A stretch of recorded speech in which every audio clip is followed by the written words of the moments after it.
আসসালামু আলাইকুম ওরহমতুল্লাহ। সবাই কেমন আছেন? আমার ইউটিউব চ্যানেলে সবাইকে স্বাগতম। ভিডিও স্কিপ করে দেখবেন না।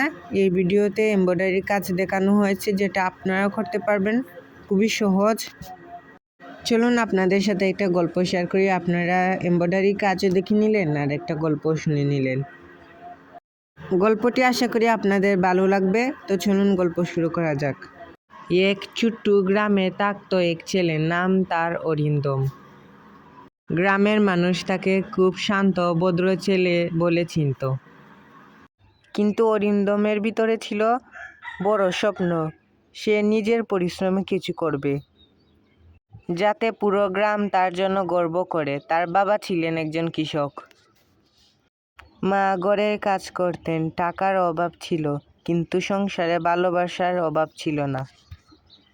ছোটবেলা থেকে অরিন্দম দেখত তার বাবা ভোরবেলায় মাঠে যেতেন এবং রাতের বেলায় ফিরে আসতেন।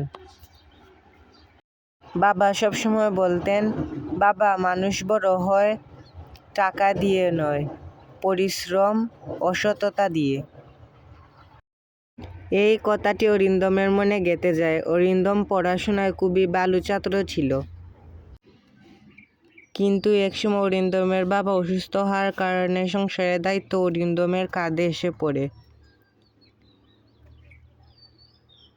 কয়েকজন বলতো, অরিন্দম, পড়াশোনা ছেড়ে দিয়ে কাজে মন দে।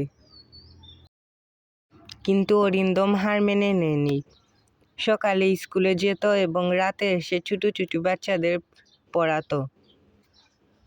তারপর সে নিজে পড়াশোনা করত। সে কখনো অভিযোগ করত না। সে জানত কষ্ট সাময়িক,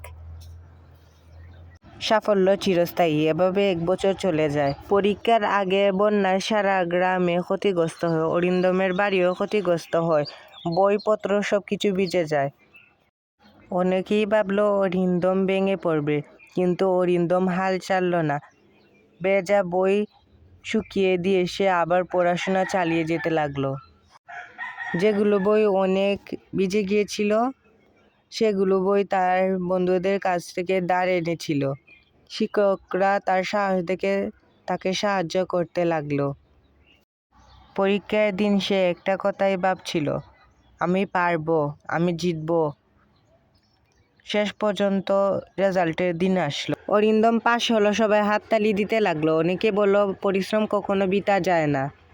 আজকের গল্প এইটুকুই। সবার গল্পটা কেমন লেগেছে অবশ্যই কমেন্টে বলবেন। এই দেখুন হেয়ার বয়ের ফাইনাল লুকটা কেমন লেগেছে অবশ্যই বলবেন।